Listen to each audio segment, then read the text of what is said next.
let's start with our featured game of the week. Number 7, Washington hosting number 8, Oregon. This is the 3:30 kick on Fox. Washington, a 2.5 point favorite heading into this game. And if you are one that follows stats of war, if you're one that follows a number of statistical projections, you may raise your eyebrow at this line. Washington being favored, Oregon is better in almost every single statistical category, including running the football. That is one of the biggest delineators of success that the Ducks have had this season, rushing the football, stopping the air attack. And yet the Huskies are favored by 2.5. Garrett, what are you watching for in this game? Well, I think, you kind of teased it a little bit. First thing I'm looking at is the ground game because, look, we're going to go very simple. Both teams have great quarterbacks, right?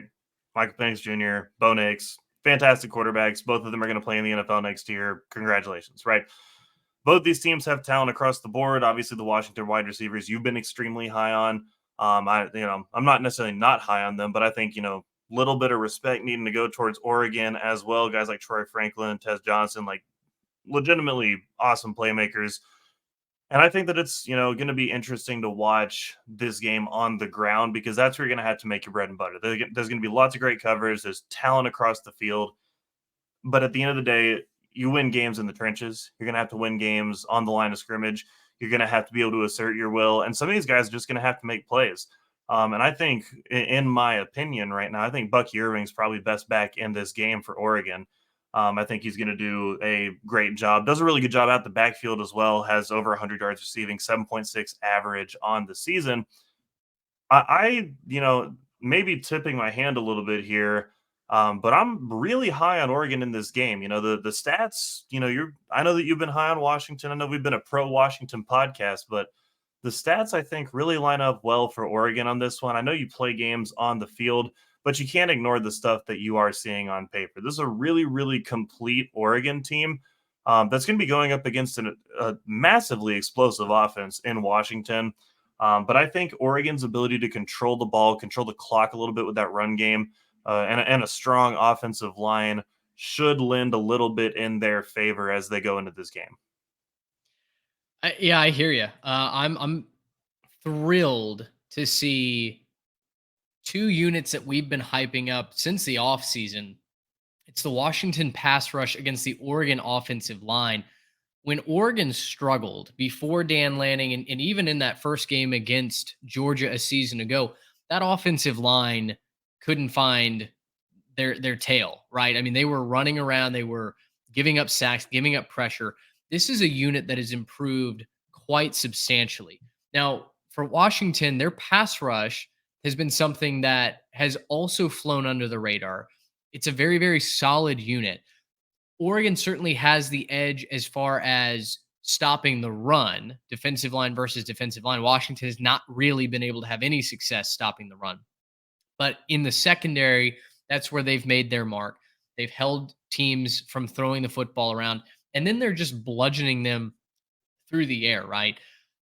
For me in this game, we've got the X's and O's highlighted, the pass rush from Washington versus the Oregon offensive line.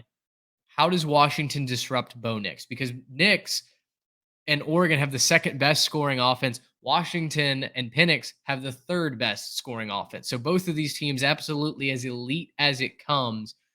I'm so curious to see how the quarterback battle transpires.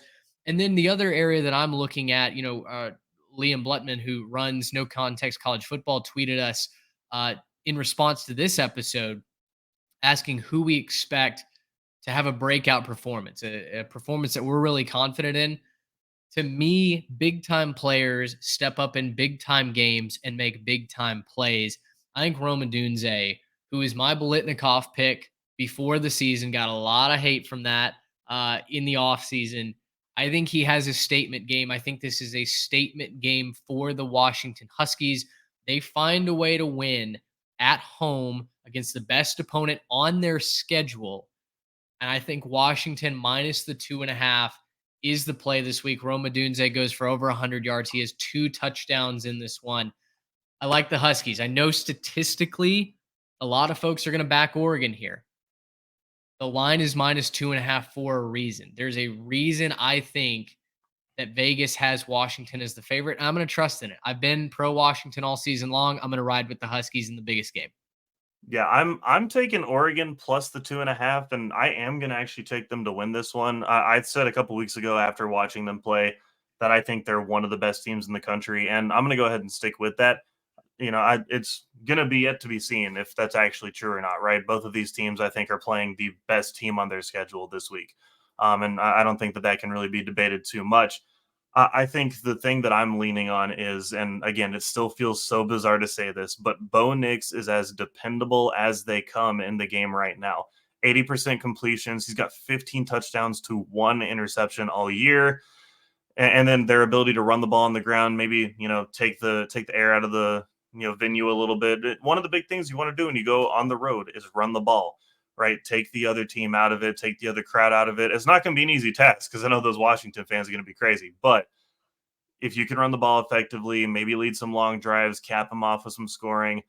I'm going to pick Oregon to win this one. I do think this game probably goes under the point spread. I think it was like 67 as the point spread. I don't think that they hit that. These are two prolific offenses, but I think it'll be a game of efficiency and more of a who holds the ball last. I think Oregon comes out on top this week. It's going to be Oregon plus 2.5, and I'm going to go ahead and pick them to win this one. I'm, I tell you what, I'm really I mentioned it off the top. If Washington can win the battle in the trenches, now they only have 6 sacks this season, but their pressure rate, I believe, is much higher than that. They just haven't gotten the quarterback on the ground. They're going to have to get Bo Nix on the ground, right? You can't just flush him out, affect his timing, and make him throw off schedule because we've seen Bo get better at doing that. That used to be the end of all things when he was at Auburn. He's improved as a quarterback. He's taken that step forward. Washington is going to have to get him on the ground. They're going to have to get Oregon behind the chains, get them in a predictable play calling rhythm because, like you mentioned, Bucky Richardson is an electric back, right? If Oregon can run the football and make Washington have to commit to stop that, that's the path to victory for Oregon, in my opinion. Bring the Think defense up and then throw it over the top, right? I've the just got a correct feeling. Bucky Irving.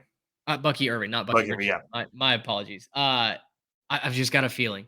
I've just got a yeah, feeling Washington finds a way to get it done. Now, we did get a question. Does the loser of this game get eliminated from playoff contention? My gut reaction is absolutely not. Now, you need some things to go your way. You need to find right. a way to get into the Pac-12 championship game, but a top 10 loss, especially if you're competitive, should in no way eliminate you. I wouldn't think.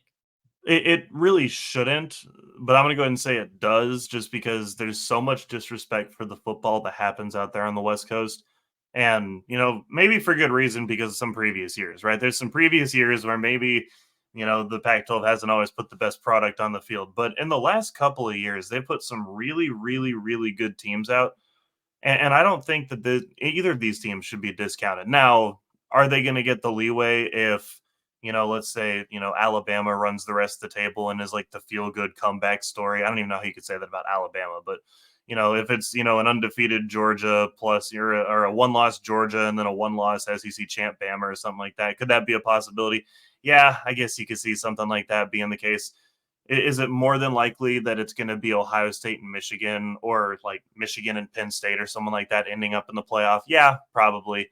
But if there is, a situation where you get two teams from the same conference, I could put up an argument for both of these two teams being the deserving two that get in from a conference. Sure. One last note on this battle of two elite offensive lines. I've talked about Oregon.